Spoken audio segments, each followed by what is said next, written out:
So, Ayaan, I haven't had the chance to talk to you since Saturday's events. What are you seeing and how are you reacting right now to what's unfolded?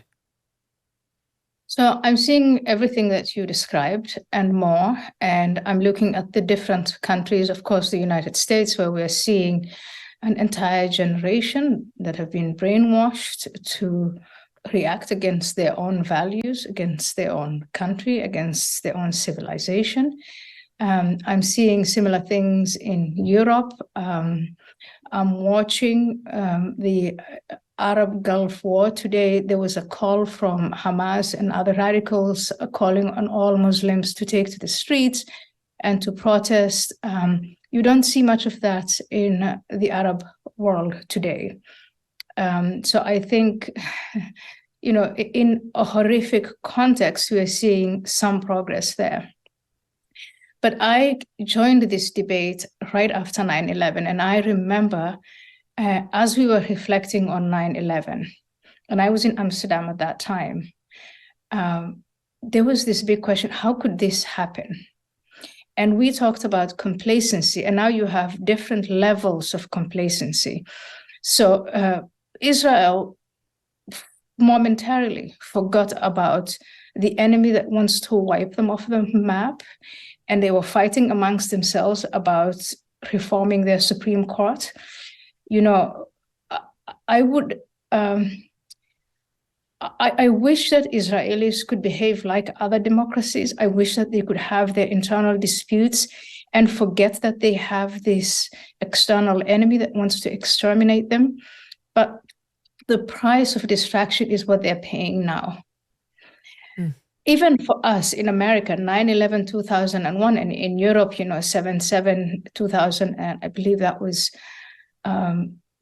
5, and then a series of jihadi terrorist attacks in Europe. I find that Western nations are really complacent. We've gone back to forgetting about what happened. Every time we get a lull, ISIS was taken down by the Trump administration. I think we lulled ourselves back into sleep, into thinking this jihadi monster is gone for good. We forget that there are two components to this. There's jihad, there's the violence, the terrorism, and we unleash our security and police forces, and sometimes, when necessary, our military forces on them. But what we truly forget is the dawah aspect of it.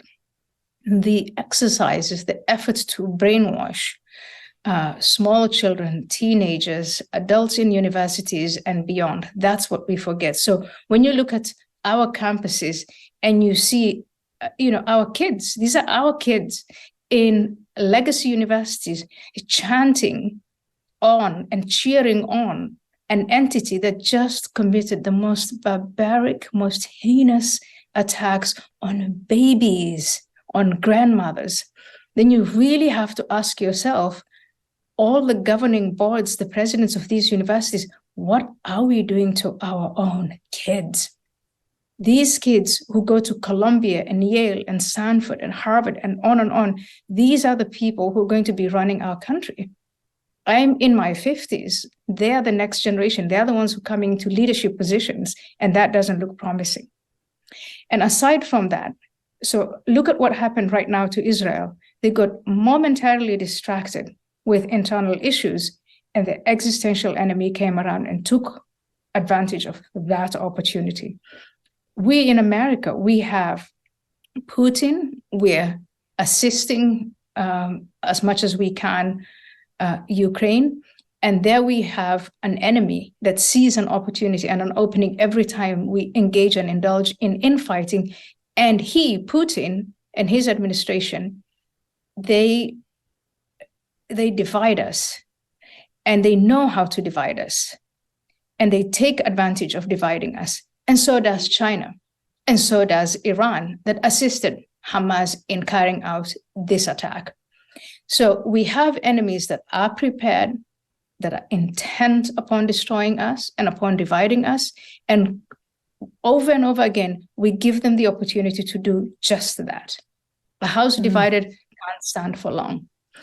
And I think I mean, for a few, maybe 2 or 3 years after ISIS was defeated, I felt a sense of hope for Arabs and Muslims, that they had seen with their eyes what the so-called Islamic State was, not the utopia that they promise, but a place of gruesome brutality and cruelty where they behead people, enslave, rape women, kill children, and then program those children with hatred. So everyone saw what the Islamic State was all about, right?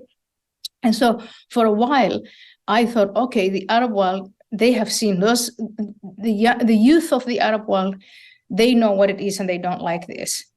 And then I thought, what about our Muslim minorities in America and in Europe? They too must have seen surely what that is. And no, they haven't, because the programming effort that is carried out by a movement like the Muslim Brotherhood, Islamic Jihad, and, you know, a panoply of radical Islamic networks that are active and feel themselves protected on American soil, on European soil, they carry on programming using free speech when it suits them, freedom of speech, freedom of religion when it suits them, freedom of association when it suits them, to program our kids and our populations with hatred. And when we speak out against that, they say speech is violence. And unfortunately for us, they've captured the hearts and minds of our own kids, non-Muslims, moderate Muslims, even Jewish kids. You know, last time I spoke to a friend of mine who is active in the, fight against anti-Semitism space. And I was asking her, why is it that so many of my Jewish friends are not fighting, they're not standing up against wokeism? Because wokeism, identity politics, it's many things, but it's especially anti-Semitic. And it is through that these woke, critical race theory, the whole gender politics, this intersectionality, that is used as a pathway to make hatred of Jews acceptable again. And my friend couldn't answer that question. She said, you know what, I just think that Jewish people really, they just want to live and let others live.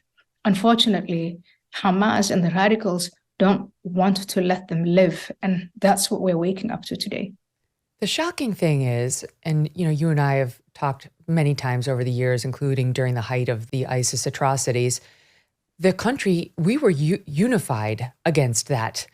Maybe there were a few fringy, weird radicals in the United States who said, yeah, okay, they've got a point. I don't know who those were, but they didn't have any sort of a voice that was getting attention.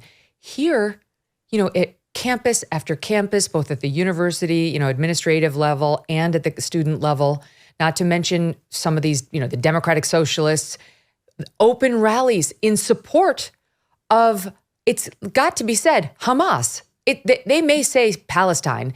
There is no way they don't mean Hamas. It happened in some instances while the Hamas attacks were going on, while the terror attacks were going on. You've been warning for a long time about the open borders problem, in particular in Europe, and how the influx, in some cases, of radicalized Muslim men and others is changing the culture as we knew it in places like France and elsewhere, and in our own home as well. But in particular, we talked all about this when I first launched this show, because you just had a new book out about France. I thought of you this morning as we saw these Paris, France protests. What they're saying in French is, we are all Palestinians, and they're saying it with fervor. Look at this soundbite, top 5.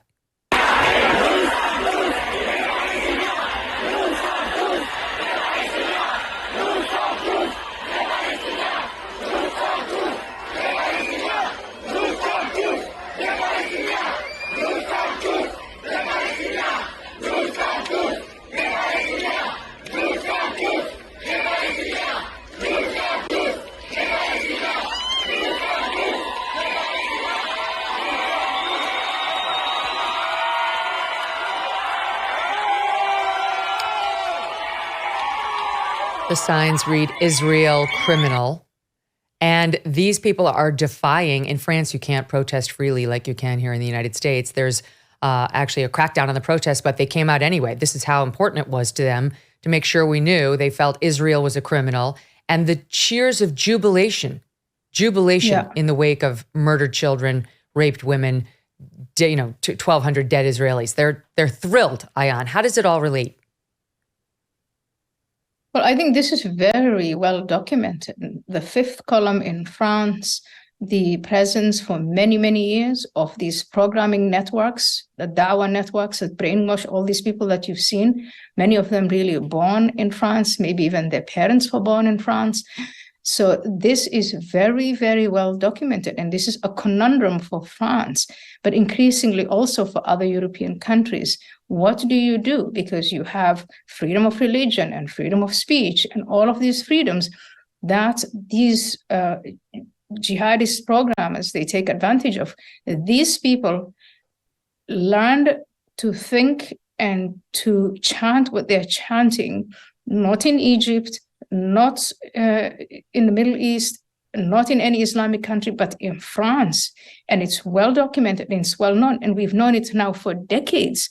But I guess the French government and French society talk about it, they write about it, they discuss it all the time. It features in their politics, but they don't seem to have found a way out of this conundrum. Finding an honest doctor that is not following in the footsteps of big pharma can feel impossible. That's why millions of men and women have turned to one Texas doctor and the 7 reasons he said anyone over the age of 50 should be drinking this one thing. It's not milk or another calcium-rich drink. It is a unique protein that naturally declines with age and can significantly increase bone strength and soothe joint pain. He says it can minimize wrinkles and cellulite too. What? Not to mention enhance hair follicle thickness and even reverse nail damage. What is it? Users report results in as little as 2 weeks. Now, this guy's offering viewers up to 45% off his bone, joint, and ligament restoring formula at nativepath.online/MK. Nativepath.online/MK. It has thousands of 5-star reviews, over 4 million jars of this stuff sold. Every order comes with a 365-day money-back guarantee, right? So try it for yourself. And then you can get your money back if you're not totally satisfied. Megyn Kelly viewers and listeners can visit nativepath.online/MK to get up to 45% off while supplies last. Hey, thanks so much for watching. If you like what you just saw, hit the subscribe button for more clips and full episodes.